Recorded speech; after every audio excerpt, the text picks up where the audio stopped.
What's going on? What's going on? Back in the lab once again. I'm actually not doing anything that I had planned previously. This is kind of a last minute emergency session right here. I have to record a couple of cuts for a new Brainpower track, and this track is coming out soon. So if I wanted to still add cuts, and I know he really wants to have the cuts in there, I had to just give this a little priority, get this in right now. So I actually went back to the studio. It is January 14th right now, Monday night. And yeah, I'm gonna give it a go. So since I have very little time, also because I'm just way too busy, I would only have a little time anyway, but in this case I'm doing it now. I have limited time, so what I'm gonna do is I'm actually just gonna record a couple of minutes. Not too many minutes, not too long, but a couple of minutes of cuts, and then I'll select later. Normally, I would probably just take the little part where the scratches go and just hit record, try it, do it again, etc., etc. That's going to take too long in this case. So I'm just going to let that beat play for the entire track. And how long is that track? 3.5, a little more than 3.5 minutes. So I'm just going to let that track play from the beginning to end, and I'll do some cuts. And I might switch, maybe do it one more time with a different sound, and we can layer that whatever. But that's basically going to be it. Now, in the past when I recorded, I would have my studio computer, and I would use that for recording. So most likely I would use Cubase. That's what I use most of the time for the recordings. And I would have my DJ set with Serato and my laptop. And I would have a connection, of course, from the mixer that I was using to an audio interface connected to the studio computer. Now, for the last 2 years, I guess, I've basically been working with just one computer. So my laptop right here is my studio computer. So I do all my edits on this and everything, and it is my DJ computer.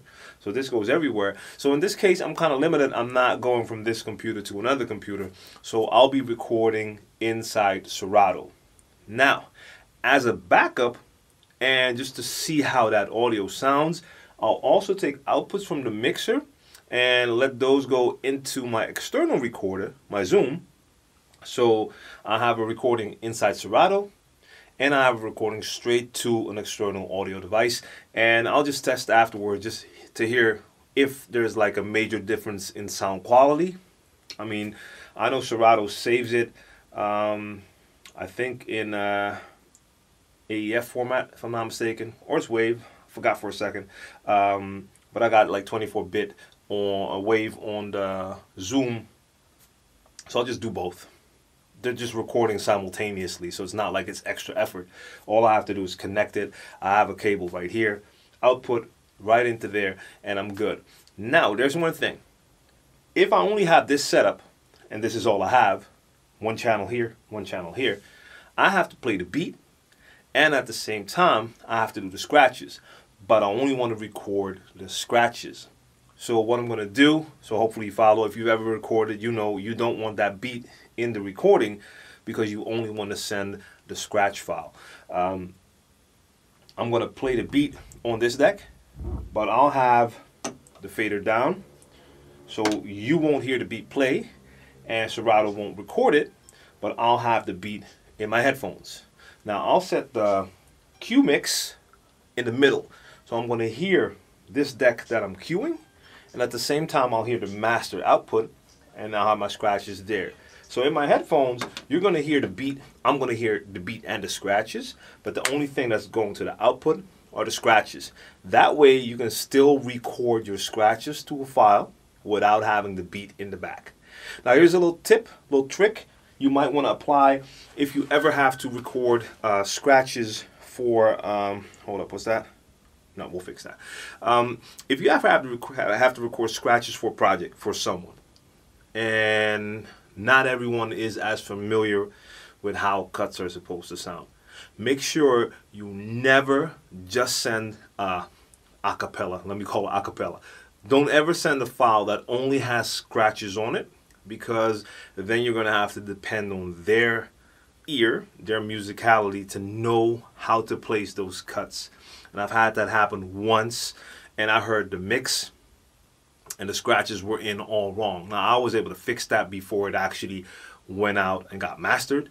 That was definitely not with Brainpower, by the way. I'm not going to name the artist, but that was like a shock, like, whoa, what did they do to my scratches? So what I do, I'll play the first couple of seconds of a track.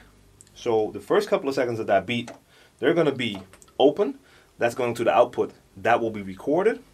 And after a couple of seconds, I'll just take that sound out. By doing that, by giving them the production, a producer or whoever, a file that starts with the beginning of the beat, you're giving them a file that they can actually place right in line with the actual track. So you're giving them that, even if it's just the first kick. So even if it's just the first kick of the beat, and then you cut out the rest of the beat, or in my case, put the fader down, they'll have that first kick. And they can go into their DAW, whatever they're using.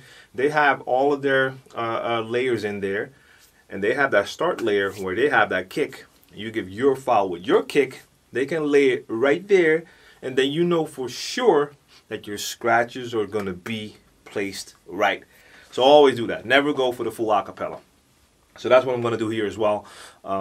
Just put that one beginning in there. In this case, it's not a kick, but just the first couple of seconds.